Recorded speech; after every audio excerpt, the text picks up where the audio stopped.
झूठ बोले कौवा काटे। अनु को बचपन से ही झूठ बोलने की आदत थी और ससुराल में भी उसकी ये आदत गई नहीं थी। वो अब भी अपने फायदे के लिए झूठ बोलने से नहीं कतराती। एक दिन अनु अपनी सास से जाकर ननद की शिकायत करती है। सासू माँ, बीना दीदी ने मेरी साड़ी खराब कर दी, उस पे दूध गिरा दिया, मेरा बहुत नुकसान हो गया। अरे क्यों बीना, मैंने तुझे यही संस्कार दिए हैं क्या? माफी मांग अपनी भाभी से। भाभी, मैंने आपकी साड़ी पर दूध नहीं गिराया है। मैं दूध लेकर जा रही थी और आपने मेरी टांग में टांग अड़ा दी थी, तो मैं दूध लेकर साड़ी पर गिर गई। अरे वाह, एक तो गलती करती हो, ऊपर से इल्जाम भी दूसरों पर। वाह जी वाह। माँ जी, यही है क्या आपके घर के संस्कार? बीना, बहू से माफी मांग। सॉरी भाभी। अरे सॉरी से क्या होगा, साड़ी से होगा, साड़ी के बदले साड़ी। ठीक है बहू, नई साड़ी ले लेना बस।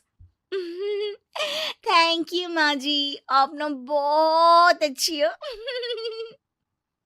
माँ, भाभी की साड़ी पुरानी हो चुकी थी, उनको नई साड़ी चाहिए थी, इसलिए उन्होंने ये ड्रामा किया, आपको पागल बना दिया माँ। अरे बीना, एक तो गलती करती है, बहू की साड़ी खराब कर दी, ऊपर से बहू की पीठ के पीछे उसकी बुराई कर रही है। मुझे तो भरोसा ही नहीं होता कि तू मेरी बेटी है। देखना माँ, जिस दिन आपको भाभी का सच पता चलेगा ना, पछताओगी बहुत। अरे तू कुछ भी बोलेगी और मान लूं मैं, हैं? आज तो तुझे तेरे किए की सजा मिलेगी। बहू, आज तू आराम कर और बीना करेगी अब से पूरे घर का काम। यहाँ नाक कटवा रही है तो ससुराल जाके पता नहीं क्या करेगी। ठीक है माँ जी, मैं मुंह हाथ धो लेती हूँ, फिर आराम करूंगी। रो रो के पूरा मेकअप खराब हो गया। बीना जल्दी से वहां से चली जाती है और बहू की कमरे में उसकी अलमारी में जाके बैठ जाती है, ताकि उसे पता चले कि भाभी अपने कमरे में करेगी क्या। अनु हाथ मुंह धोकर अपने कमरे में आती है और फोन उठा के सीधे अपने मायके फोन लगा देती है। पता है माँ, आज क्या हुआ?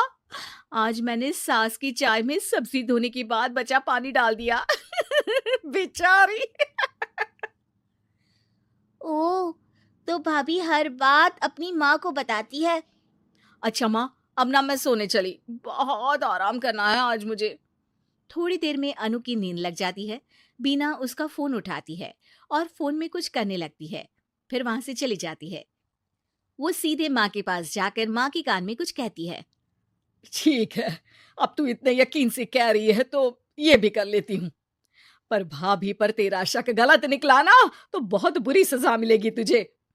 ठीक है माँ, सच सामने लाकर ही रहूंगी, चाहे फिर सजा ही मिल जाए। अगले ही दिन काम को लेकर बीना और अनु में बहस हो जाती है। बीना, तुम यहाँ पैदा हुई हो, तुम्हें इस घर का ज्यादा काम करना चाहिए।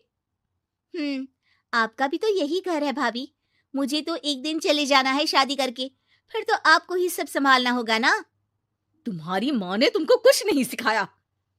आपकी माँ ने सिखाया है तो आप ही कर लो ना काम।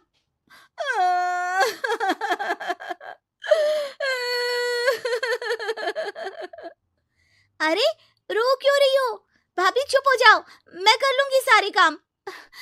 मैं आपके आगे हाथ जोड़ती हूँ, पाँव पड़ती हूँ, प्लीज चुप हो जाओ भाभी। बीना अनु भाभी को चुप कराने के लिए उसके पाँव छू रही होती है। तभी अनु की रोती आवाज सुन के सास वहां आ जाती है। क्या हो रहा है यहाँ?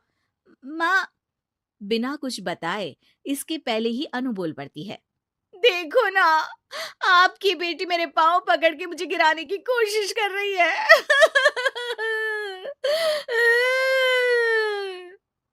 अरे भाभी, ये क्या बोल रही हो? अरे चुप कर बीना, तूने तो बहू के सामने मेरी नाक ही कटवा दी। इसके मायके वालों को जब ये बात पता चलेगी तो क्या होगा? पर भाभी झूठ बोल रही है माँ। मैंने भी देखा, तू उसके पाँव पकड़ रही थी। वो तो मैं पाँव पड़ रही थी ताकि भाभी चुप हो जाए।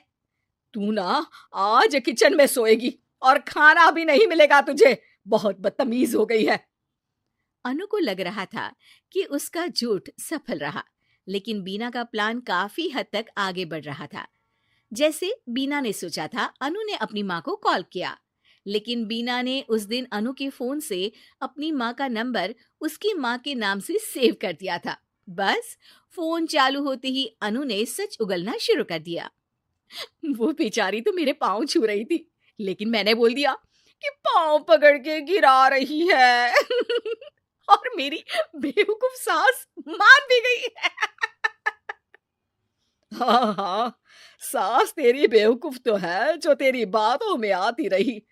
माँ जी, आप वहाँ इतनी जल्दी मेरे मायके कैसे पहुंच गई? बीना और सास अनु के कमरे में आके उसे अपना प्लान बता देती हैं कि कैसे उन्होंने बीना के झूठ को पकड़ लिया। इस बार अनु सास के पांव पकड़ लेती है और माफी मांगती है। ए, पाँव छोड़, मुझे गिराएगी क्या?